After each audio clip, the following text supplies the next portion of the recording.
रामकृष्ण हरी. मित्रांनो, ज्ञानेश्वर माऊलींच्या हरिपाठाचा 27व्या अभंगाचं निरूपण आपण पाहणार आहोत. या अभंगामध्ये 6 ओव्या आहेत, 6 कडवी आहेत. मग त्याचा व्हिडिओ एकदम मोठा होतो म्हणून आपण 2 भागामध्ये करू. पहिला भाग आज आहे, त्याच्यामध्ये 3 ओव्या आपण घेणार आहोत. आता हा शेवटचा अभंग आहे, त्याच्यामुळे सगळ्यांनी भक्तिरसाने ओथंबून ऐकावा अशी इच्छा आहे. ऐकल्यानंतर या चॅनलला सबस्क्राईब करा, लाईक करा, कॉमेंटमध्ये लिहा, तुमच्या मित्रपरिवाराला सुद्धा ते पाठवा. तर या अभंगामध्ये पहिली जी ओवी आहे, सर्व सुख गोडी साही शास्त्रे निवडी, रिकामा अर्धगडी राहू नको. ज्ञानेश्वर माऊली सांगतात ते सर्व सुख गोडी साही शास्त्र निवड.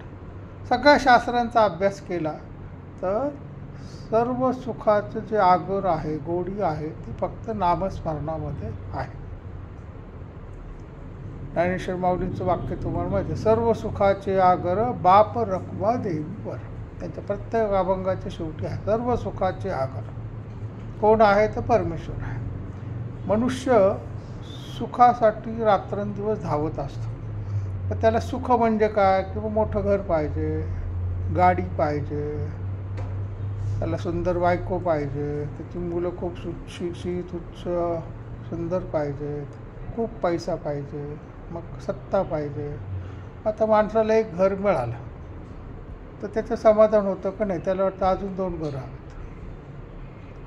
समाधान हे कोणत्याच गोष्टीत नसतं.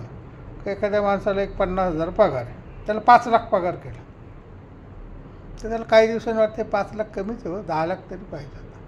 10 लाख केलं तर त्याला वाटतं नाही 20 लाख तरी पाहिजे. म्हणजे माणसाचं मन हे सुखामध्ये कधीही पूर्णत्वाने आनंदी झालं असं होत नाही. हा निसर्गाचा नियम आहे. आपण ज्याला सुख मानतो ते सुख नसतं, ते काही दिवसांनी दुःखात परिवर्तित होतं. काही दुःख जे आपण बघतो ते काही दिवसांनी सुखात परिवर्तित होतं. मुलगा व्हावा म्हणून नवस सायास केले, देवाचे नावं नाना नवस पेटले, मुलगा झाला, मोठा वाढदिवस साजरा केला, मोठं नामनिधन केलं, मोठा झाला तो आईबापाला शिव्या घालायला लागला. आईवडिलाला वाटतं पोरगं जन्माला नसतं आलं तर बरं झालं. म्हणजे काही काळापूर्वी अत्यंत आनंद सुख वाटणारं आज दुःखामध्ये परावर्तित. एखाद्या मुलीचं लग्न ठरलंय, महिनाभराने ते मोडलं. आईवडिलांना खूप दुःख होतं, पण आणखी 1 महिन्यात जेव्हा समजतं अरे तो मुलगा दारुडा होता, त्याला नोकरी नव्हती, मग एकदम आनंद होतो, बरं झालं आपण वाचलं. ते आपल्या जीवनात हे असं असतं की आज सुख आहे, उद्या तेच गोष्टीचं दुःख आपल्याला होत राहतं. म्हणजे आपल्या सुखदुःखाच्या कल्पना चुकीच्या आहेत. जे शाश्वत सुख आहे, जे कधीही नाहीसं होत नाही, ते खरं सुख म्हणजे परमेश्वराचं नामस्मरण. त्या नामस्मरणामध्ये जो रमला त्यांनी जो आनंद मिळतो, तो जो हृदयात भगवंत प्रकट होतो, तो आनंदाला दुसरी तोड नाही. तुकाराम महाराज सुद्धा एका अभंगामध्ये सांगतात, सकल शास्त्रांचे हे सार, हे वेदांचे गवर, पाहता विचार हाची करीती पुराण. आणि याचं संस्कृतमध्ये एका पुराणामध्ये वर्णन आहे, आलोड्य सर्व शास्त्राणी विचार्यच पुन्हा पुन्हा, इदमेकं सुनिष्पिन्नम ध्येयो नारायण सदा. सर्व शास्त्रांचा पुन्हा पुन्हा विचार केल्यानंतर सुनिष्पन्न काय झालं, काय निष्पन्न झालं त्याच्यातून? तर नारायण सतत, नारायणाचं सतत नाव घ्यावं हेच त्याच्यातून निष्पन्न झालेलं आहे. बाकी कोणत्याही गोष्टीच्या आहेत, तीर्थयात्रा, यज्ञयाग किंवा अजून कोणत्या प्रकाराची जे आपण भगवंताची सेवा करतो, त्या सगळ्यांपेक्षा नामस्मरण हे सगळ्यामध्ये जास्त मोठं आहे. आता भगवंत सांगतात रिकामा अर्धगडी राहू नको. जे आयुष्य माणसाला जे जन्माला आला त्याचा मृत्यू हा ठरलेला आहे. त्याच्यामुळे आपल्याला आयुष्य खूप कमी आहे. मग त्या थोड्या आयुष्यामध्ये जर आपण सुखीच्या सुखामागं धावत सुटलो तो कधी मृत्यू जवळ येतो समजत नाही. माणसाशी खूप आयुष्यात की अरे माझं हे करायचं राहिलं, मी नुसतं घर मोठंच करायचं लागतं, पोरं तर निघून गेले, आता एवढं मोठ्या घराचं काय करू, खूप पैसा मिळाला, सगळी माणसं निघून गेली, आता या पैशाचं काय करू. म्हणजे आपण चुकीच्या मागं धावत राहतो आणि त्या गोष्ट मिळाल्यानंतर लक्षात येतं की आपलं हे सगळं मार्ग चुकीचा होता. म्हणून सायास करती प्रपंच देणेशी हरिसी न भजशी कोण्या गोडी. ज्ञानेश्वर माऊली मागे एका हरिपाठाच्या अभंगात सांगितलं की रात्रंदिवस संसार चालवण्यासाठी प्रयत्न करतो, पण भगवंताचं नामस्मरण करायला मात्र वेळ नाही. पण ज्ञानेश्वर माऊली आपल्याला समजून सांगतात की अरे बाबा, की तुला जे जन्म मिळाला आहे त्या जन्मामध्ये तू थोडा वेळसुद्धा वाया घालू नकोस.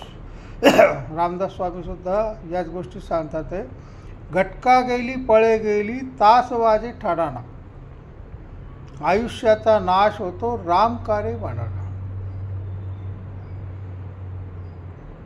भराभरा आयुष्य आपलं मागं सरतं आणि ते सारत असताना आपण इतर गोष्टीत लक्ष देतो, आयुष्याचा नाश होतो, तरी आपण परमेश्वराचं नामस्मरण मात्र करत नाही.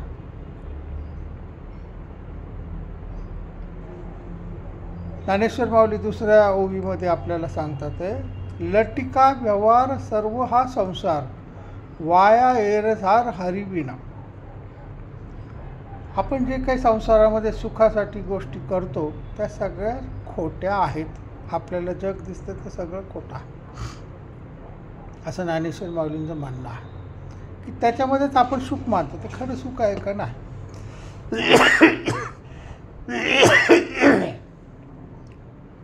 न दिसणाऱ्या गोष्टी त्या मागं आपण धावत सुटतो आणि आपल्या आयुष्याचा महत्त्वाचा काळ आपण नाहीसा करून टाकतो. ज्ञानेश्वर महाराज सांगतात, जे जे देखणे सकळ ते ते स्वप्नीचे मृगजळ, म्हणून चिंती चरण कमळ रखमा देवी वराची. आपल्याला जे जे काही दिसतं, जे जे सुख आहे असं वाटतं, ते सगळं मृगजळ आहे. सगळ्यात शेवटी त्याचा अनुभव येतो का रे सगळं खोटं होतं, आपण चुकीच्या मार्गाने धावत राहिलो. खरं सुख कशा आहे हे समजत नाही. हरिण जसं उन्हाळ्यामध्ये उन्हाच्या झाडामुळं पाण्यासारखा भास होतो आणि ते त्याच्या मागे धावतं, ते पाणी त्याला कधी दिसतच नाही. त्याला मृगजळ म्हणतात की मृग म्हणजे हरिण. हरणाला जे पाणी दिसतं ते खोटं असतं. तसं आपल्याला खोट्या सुखाच्या मागं धावायला लागतो, वाया एरझार आणि मग आपण पुन्हा जन्म घेतो, पुन्हा मरतो. मृत्यूसमयी जी वासना आपल्या मनात शिल्लक राहते त्याच वासनेच्यासाठी आपल्याला पुन्हा जन्म घ्यावा लागतो. ही अर्जार आहे, जन्म घ्यायचा, पुन्हा मारायचं, पुन्हा जन्म घ्यायचा. का तर त्या वासना मनात तर शांत होत नाही. आणि मग जेव्हा आपण परमेश्वराचं नामस्मरण करतो तेव्हा या वासना नष्ट होतात. त्या वासना नष्ट झाल्या की आपल्याला पुन्हा जन्म घेण्याची इच्छा राहत नाही. मग फक्त परमेश्वराचीच वासना राहते आणि ती वासना भगवंत पूर्ण करतो आणि आपल्याला त्याच्या रूपामध्ये सामील करून घेतो. तिसरी जी ओवी आहे ज्ञानेश्वर माऊलींच्या या अभंगामध्ये, नाम मंत्र जप कोटी जाईल पाप, कृष्ण नामी संकल्प धरून राहा. नाम मंत्र जप कोटी जाईल पाप, म्हणजे परमेश्वराचं नामस्मरण केल्याने काय होतं की कोटी जाईल बाबा, कोट्यावधीचं सुद्धा तुमचं पाप जे आहे ते नष्ट होईल. कृष्ण नामी संकल्प धरून राहा, म्हणजे भगवंताचं नामस्मरणाला तू पकडून ठेव, ते मात्र तू कधी विसरू नकोस.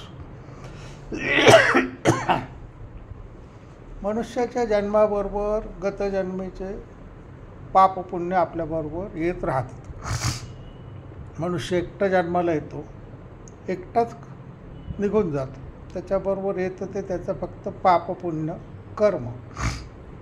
म्हणून नेहमी कर्म चांगलं करा, नेहमी पुण्य जमवा. आणि पाप केलं तर पुन्हा त्या पापाचं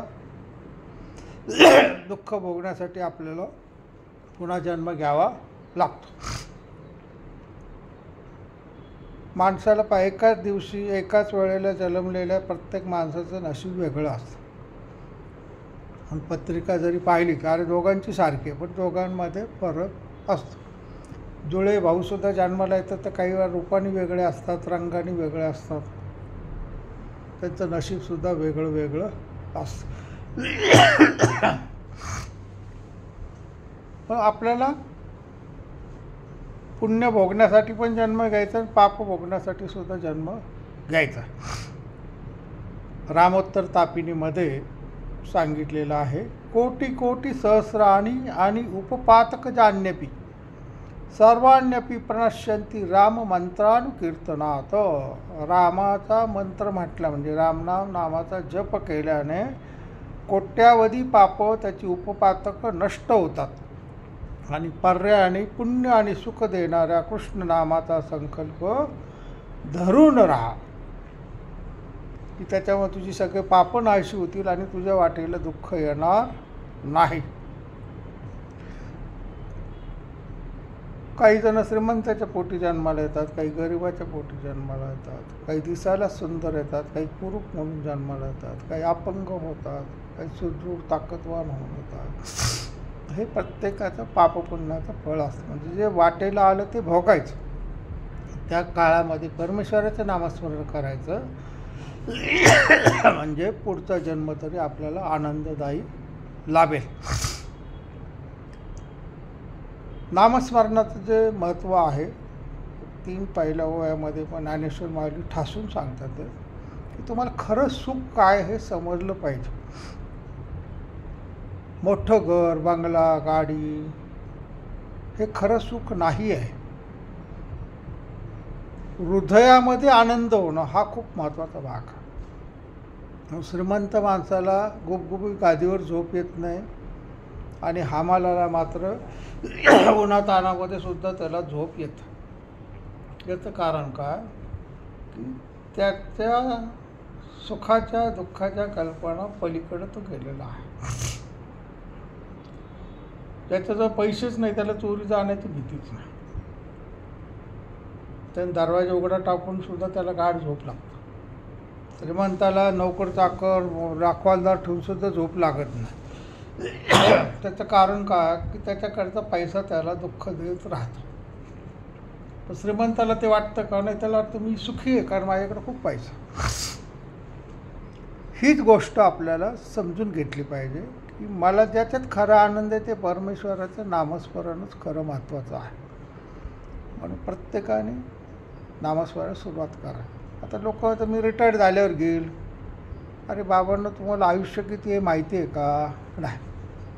40व्या वर्षी जाणार आहे, रिटायर होण्याच्या आधी जाणार माहिती आहे का? नाही. रिटायर झाल्यानंतर तुला जर आयुष्याची गॅरंटी असेल तर विमा कशाला उतरायचं? एक आपण विमा का उतरवतो की आपल्या आयुष्याची गॅरंटी नाही.